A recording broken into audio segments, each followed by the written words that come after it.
Hello and welcome. I want to spend some time focusing on the national consequences of this round of assembly elections. And joining us now at the India Today Conclave-East, just hours after having presented the state's budget, is the Finance Minister of Assam and the BJP's master strategist or Chanakya for the Northeast, Himanta Biswa Sarma. And squaring off against him, we have his one-time party colleague and now sitting on the opposite side of the political fence, the chief national spokesperson of the Congress party, Randeep Surjewala. Himanta Sarma and Randeep Surjewala, thank you so much for joining us here at the India Today Conclave, and welcome. I want to start by asking Himanta Sarma about what, in the way that he sees it, are the national ramifications of this round of assembly elections. In Assam, in Bengal, in Tamil Nadu, in Kerala, in Puducherry, what do you think is at stake for national politics? Mr. Sarma. I think I look at it from the perspective of our party. As you know that 5 years ago, our national party president Amit Shah has called for a national expansion of BJP, basically to the south, east and northeast. So last 5 years we have expanded to northeast. So this election will further reaffirm that yes, BJP is finally there in northeast, and now that will be a settled provision. Expansion of this election will also make BJP a huge political force in West Bengal. We are going to form government there, and probably will show extremely good result in Tamil Nadu, Puducherry, etc. So basically, BJP will emerge as a complete pan-national party out of this election. And of course, last Lok Sabha has already established that. And this election will take BJP to a further consolidating position in the national politics. I am also of the view that we have seen various agitation across the country. So this election will further reaffirm that people of India is with Narendra Modi and will be with Narendra Modi. I think that message will also go from East and Northeast India very loud and clear. Mr. Randeep Surjewala, in the way that the Congress sees it, how do you assess the national ramifications of this election? Himanta Sarma speaks of expanding the political and geographic reach of the BJP, which if they win Bengal and now they're in the fight, would be a huge achievement, whereas over the last 5 years, the Congress seems to continue to cede political ground to the BJP. Mr. Surjewala, opening comments. I don't know what the false bravado is about. Bharatiya Janata Party is not even fighting the election in 3 out of 5 states. Whether it is Tamil Nadu, Puducherry or Kerala, they are not even present on the ground. Let's come back to Bengal and Assam. Other than Assam, where they are in power, Bengal, they are making their first bid. Yes, there is a lot of pomp and show, but we all know that at the end of the day, like the last time, it would turn out to be a damn squib. So, really, Bharatiya Janata Party is contesting 1 out of the 5 states. And if by expansion, Himanta Sharma ji means expansion by defections in the northeast, yes. They have succeeded by buying over, by subjugating the people's mandate and by trampling upon every constitutional mode. But let me assure him, as also all friends of the BJP, that people of India are not up for sale. And you cannot buy legislators and win victories every time. So I do not think really BJP is a player in these 5 elections. Vis-a-vis Congress, as you are aware, we are in power in Puducherry. We are the principal opposition party in Assam, as also in Kerala. And our allies and us are the principal party, and we are likely to do extremely well. What if the result is 5-0? I would wonder what would Hemanta ji say on that day. Let's spend a moment talking about the farmers' agitation which Himanta Sarma referred to, Mr. Surjewala.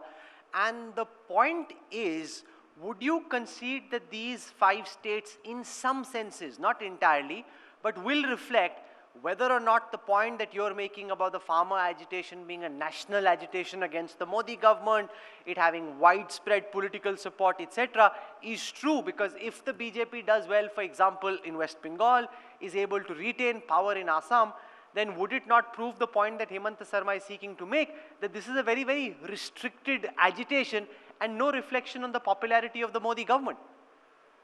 Well, first and foremost, to undermine and underestimate the pain, suffering and anguish of India's farmers, 62 crore India's farmers, is perhaps undermining this country itself, as also everything that our democracy represents. I understand the optimism that Hemantoji has. For agrarian commodities are slightly different in Assam compared to rest of the country. I understand there are tea gardens and its own specific issues.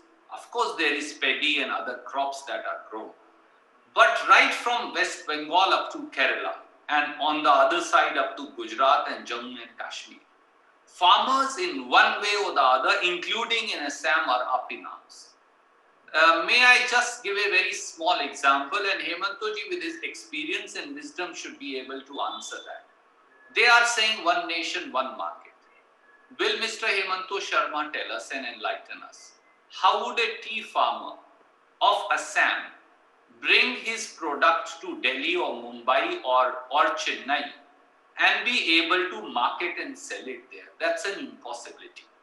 When you demolish the established grain markets and structures, minimum support price mechanism, of course for tea there are different mechanisms, will just cease to exist for the principal crops of wheat, of paddy, of cotton, of maize and of other crops. And that is what the agitation is all about. For Prime Minister Modi wants to snatch away the agrarian commodities from the hands of millions and millions of people and sell it to 2 or 3 cronies, and that's why Congress pointed out that it's a hum do hamare do sarkar.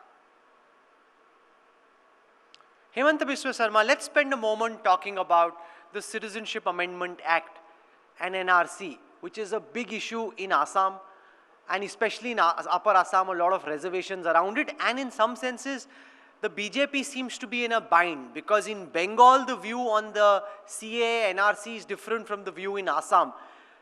Is this in some senses now a political bind for the BJP, where you don't know how to deal with this issue, because if you do it, you are doomed, and if you don't do it, you are doomed? Rahul, I did not want to interfere when my good friend Randeep was speaking. First of all, let me clarify to him that in Assam, BJP has won popular mandate in 2016, and during the course of last 5 years, there was not a single defection either to BJP or from the BJP, and it is just a popular government owned by the mandate of the people. If a government is owned by a mandate of the people, I don't know how it can be linked up to defection. BJP has established its government in Arunachal Pradesh, in every state of northeastern region, by virtue of people's support, and there is no question of indulging any defection. Now BJP is a party people of Northeast believe, and we are going to win this election also on popular mandate. I think Randeep must rectify his sense of history. Next, regarding the farmers' agitation, I will give you only one example, that earlier we in Assam used to sell tea to the Bisholia, like what is happening across India today so far as rice, maize and other crops are concerned.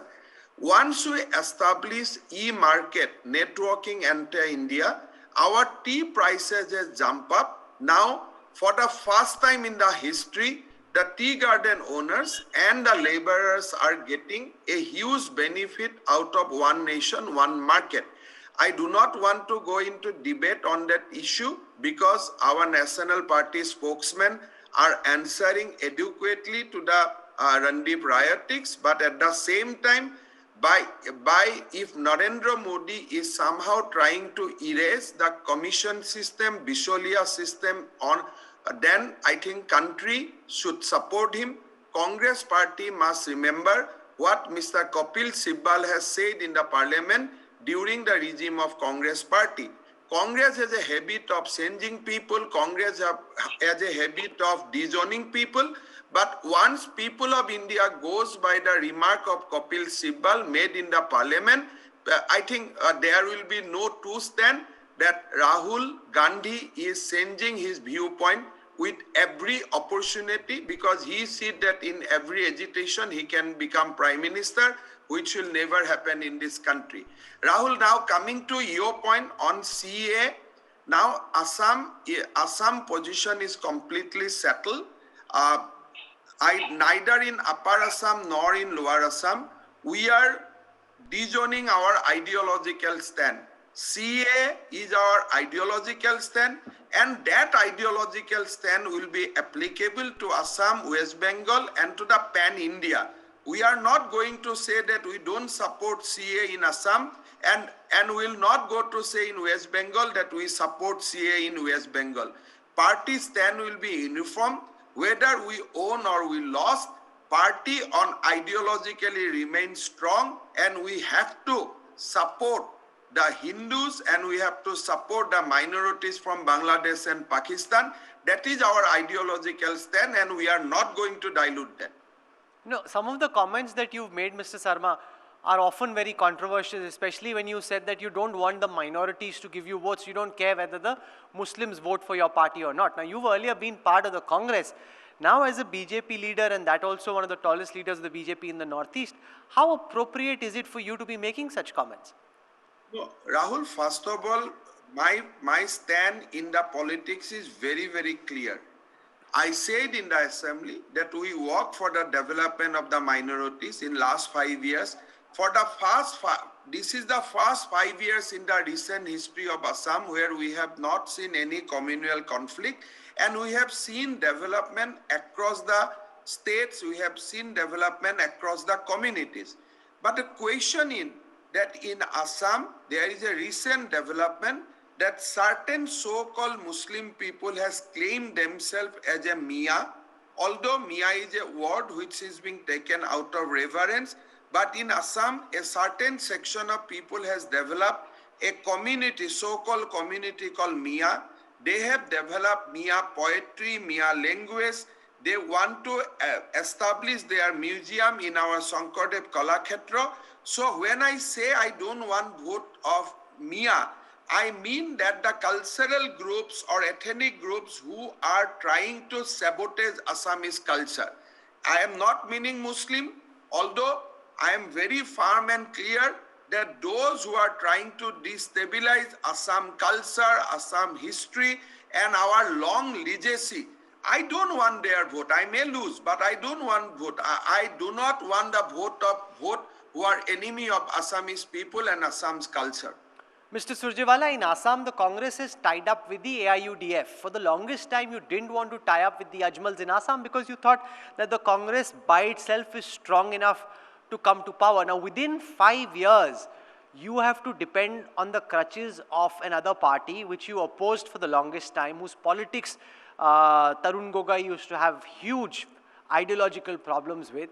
Is the Congress now so enfeebled that even in a state like Assam, you don't want to go it alone, that you need support of alliance partners to be able to take on the BJP?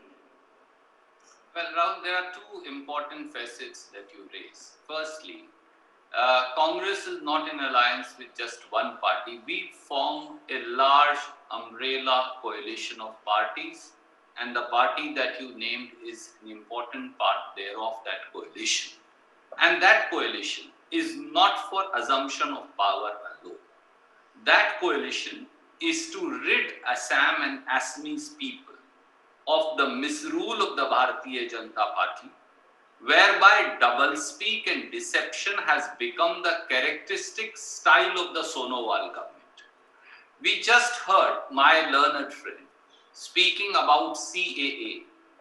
Well, we all know that why has CAA not been implemented? Why have the rules not been notified? only because they know that they have no face to show in Assam, for Assamese people are up in arms against the law. Is that not the only reason why the Home Minister of the country said the other day, after Assam and Bengal elections, we will implement the law? But when they brought the law, they brought it in such a jiffy, in such a hurry, that when we said send it to a select committee for discussion in parliament and for deliberation, they said, no, we need to implement it now. They permitted agitations to happen, polarization to take place, but they knew fully well that their entire party is up in arms, including the Chief Minister of Assam, had to make statements about CAA which ran completely contrary to the stance of the central government. They are again trying to befool the people of Assam by deferring its implementation. They will seek votes, they will not implement the law. Once it is done, then millions and millions of Assamese origin people, minorities people, all of them will be denied citizenship. The whole idea is to polarize, the whole idea is to divide, the whole idea is to spread hatred.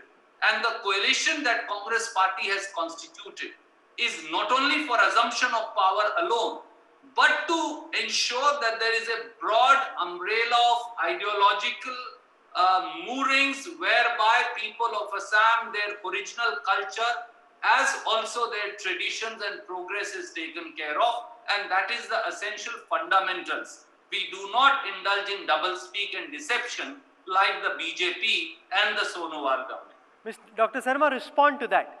You're being accused of, wanting to polarize. आप जलेबी बना रहे हो CA के issue पे, you are delaying it because you're worried of political consequences, and if it's actually an ideological commitment, you would have pushed it through.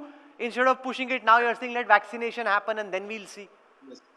Rahul, ideologically we have committed to the people of India that we will bring Ram Janambhumi, will build Ram temple. Ideologically we committed people that we will abolish Article 370. And probably at the right time, in right moment, we did all these ideological things, and people of India are witnessing our ideological commitment. As far as I know, I represent the BJP in Assam to a certain extent.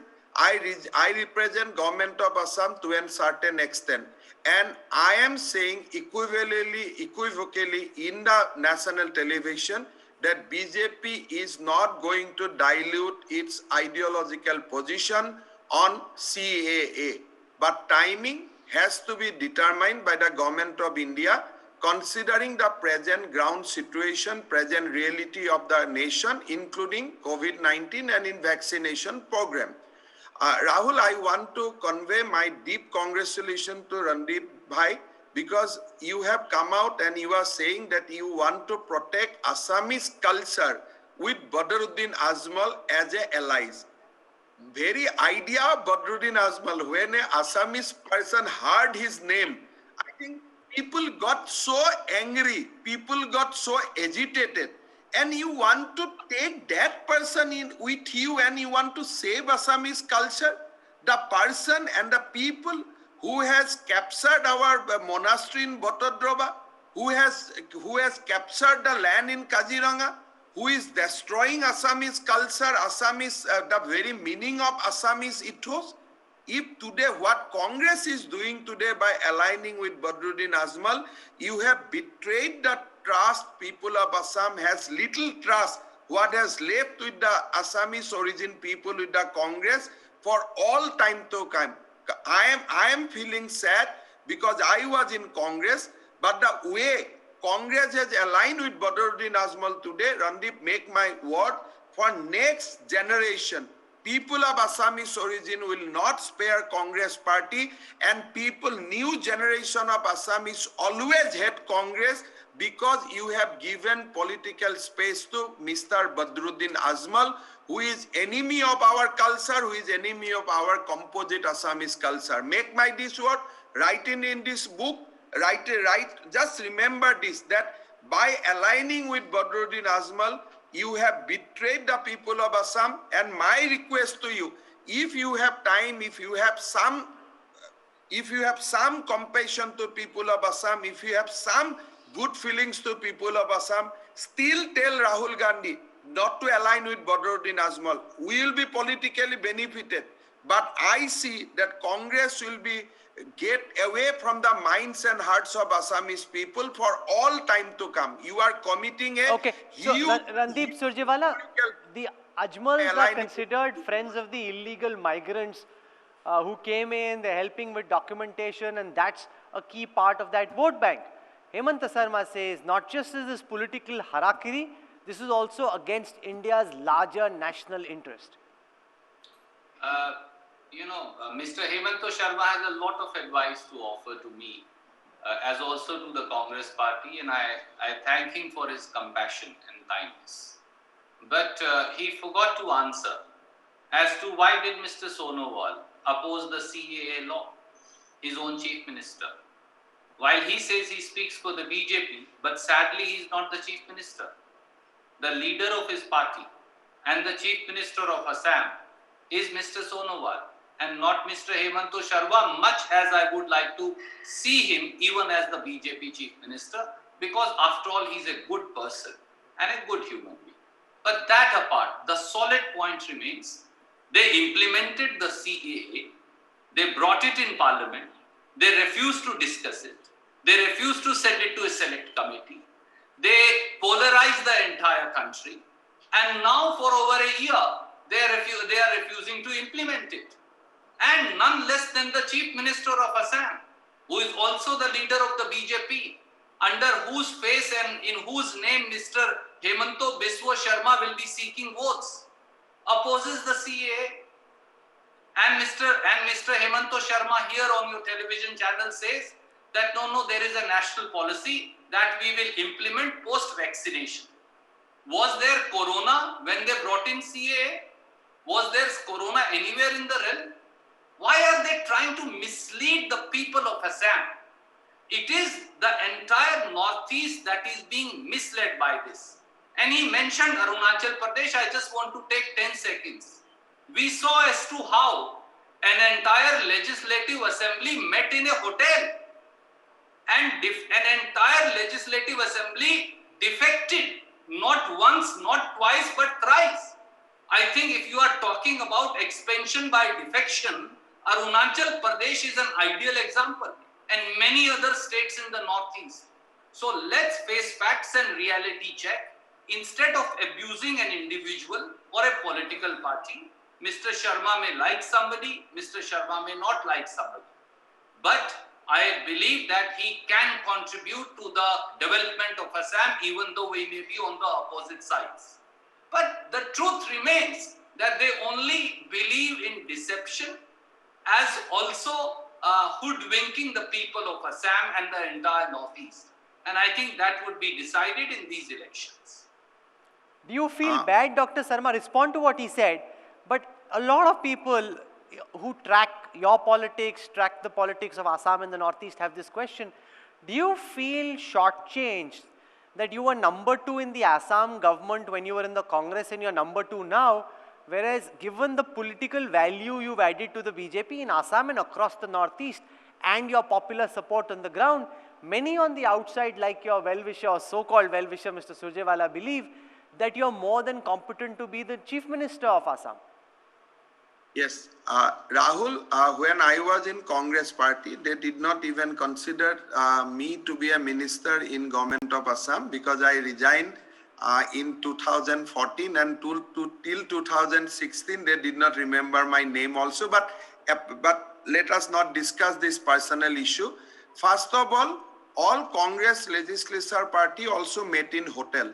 So let us not make it a point that only BJP legislature party in Arunachal met in hotel. Congress legislature party also met in hotel. And I have seen that probably in 15 years many times. The point here, Randeep Bhai is repeatedly referring that Sarbananda Sonowal has opposed CAA. I have never come across a single statement of him. Rather, we have together attended rallies after rallies supporting CAA. So let us not go to the national audience in a manner that as if Sarvananda Sonowal is the other side of the platform or other side of the ideological front and we are on the other side. BJP is one, and BJP as an ideology, we are committed to this cause, and will prove again and again. When Ram Janambhoomi was delayed, people were questioning, look, you have now national government, you have prime minister, why you have not done Ram Mandir? We done it in the appropriate time. We will not go by the time which will be determined by our opposition, but we will implement it when we feel it appropriate, because this is our prerogative to do that. Mr. Surjewala, as we come to the final part of this interaction at the India Today Conclave-East, I want to talk about the Congress party, because you're seeing it from the inside. Dr. Sarma is seeing it from the outside after having been on the inside. Is the Congress party suffering because of a leadership crisis? You've seen your own internal opposition in the form of the G23, which even the Prime Minister spoke of in Parliament. And you're at this moment very, very close to Rahul Gandhi, and you're seeing his politics from the inside. Dr. Sarma is a bitter critic. How do you see this question about whether the Congress is suffering and not able to play an effective role of an effective opposition because of the fact that you don't have strong leadership? Well, Rahul, let me begin by saying that whenever a political party is out of power and whenever a political party loses power, some amount of churning always takes place. And we believe in Congress party that it is healthy.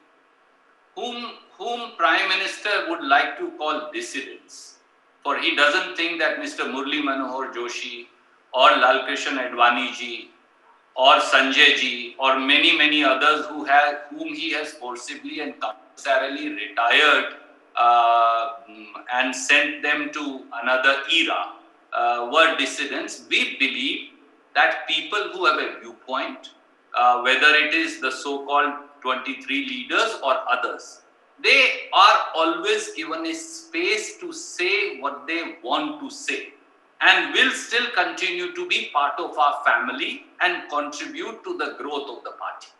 That is the Congress party. We will not throw out a Sanjay Joshi and retire him from politics.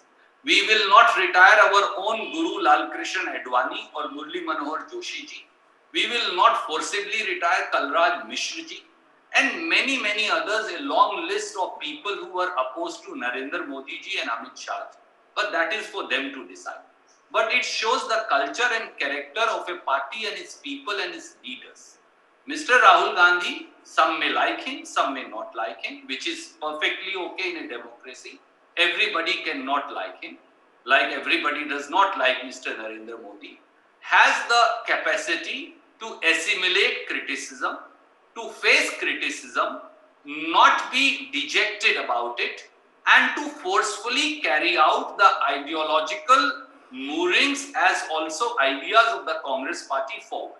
Okay. Many times we have won under his leadership, many times we have lost under his leadership. Okay. But the important part is that the idea of the Congress, which is almost akin to the idea on which this nation was founded, our forefathers founded it, remains firm in our belief, and we continue to tread that path strongly. Okay. Brief final words, Dr. Sharma, in response to but we will not be deterred.